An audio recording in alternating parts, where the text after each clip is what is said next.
Welcome to Super Mystery Storytime. Today's plot twist. Tom's evidence was taken by the bald guy. Friends found new leads in the evening.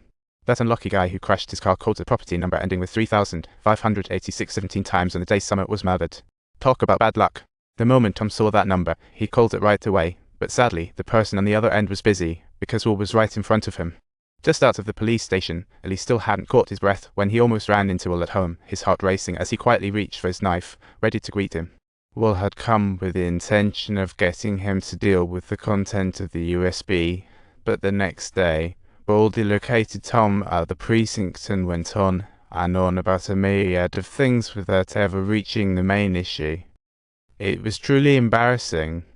Tom quickly realized this guy was trying to test him, so he played mute and drove straight to Lee's house. Walking in, that place was emptier than his fridge, and Tom's heart sank. No doubt, Ellie had already said goodbye. And the body was cleaned up so well, Tom ended up having dinner with his wife that night. With the case hanging over him like a rain cloud, Tom's wife was doing all the lifting, and during their chat, Will's family made a grand entrance, and they discovered Will had a new girlfriend, which meant he had a new partner in crime. Tom awkwardly went over to say hi and then left the restaurant with his wife, both looking past. The next day, he was at the mansion waiting for Will to roll up in his car, and when the door opened, Will started giving Tom the grand tour of the house. Once they hit the second floor, Tom slowly pulled out his phone and dialed the 3,586 number, waiting for the surprise. He didn't leave a message, and the startled Tom was wide awake with no chance of catching CS. So he stayed up all night, and when morning rolled around, he tucked the USB in his sock and headed off to the captain's birthday party with his wife. While laying low at the party, Tom intentionally dodged Baldy. After all, he's a drug cop with eagle-eyed perception. After handling Baldy, Tom went upstairs to find the captain, planning to lay all the truth and USB out, but plot twist, Baldy suddenly popped out. So Tom quickly tucked the USB away, and with everyone drinking at the party, he lost his chance of a private chat with the captain and sneaked into the captain's garage instead. He originally went in looking for booze, but when he flicked the light on, he was shocked to find a car where a boat used to be. It was the very Chrysler that went missing. Talk about jaw-dropping. The captain was crystal clear, this car was the murder weapon. But what does that even mean? Tom's supposed to turn against everyone, whether the captain is forced to dive in or just playing protector. Both he and Baldy are in hot water. After thinking, Tom chose to lay low for his wife. But during his drive home that night, police cars kept tailing him, and he faced strange checks. But Tom kept his gun at his leg. Lucky there were no altercations. They claimed they were just there to escort them home. Tom's wife definitely sensed the brewing storm. Things were getting serious, so Tom laid everything out and started discussing the details with his wife. Will's property company was always on the lookout for new real estate agents, and it's much easier to control them if they are his girlfriends.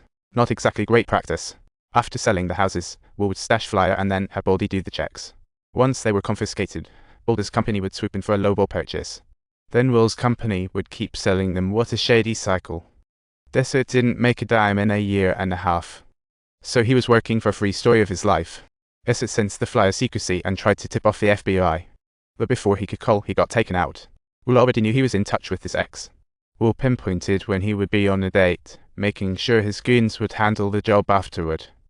On the day Desert got killed, the goon ran up Will 17 times. Talk about commitment. When Will got there, Desert wasn't quite done yet, and his ex became Baldy's scapegoat. Nobody expected that Will's hitman had a car crash that blew the flyer's secret wide open. What a twist. For Tom, whether the captain was a dirty cop or under duress, he couldn't trust him anymore. They both knew if this situation wasn't resolved, the next one clocking in would be Tom. So Tom arranged a meeting with the director and handed over the USB, his heart full of hope. The director was taken aback and didn't expect such a huge secret lurking behind this mess. The next day, the two wasted no time heading to the captain's house, and when he saw them, he knew exactly what was up.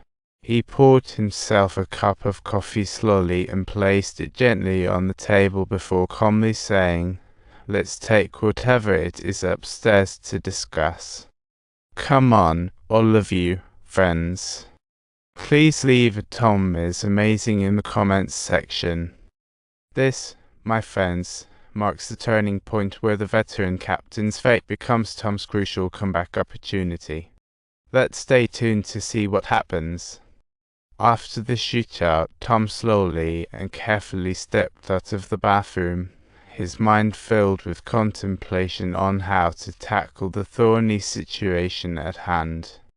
Baldy was out of options, and Tom only got a scratch on his palm, realizing all bets were off.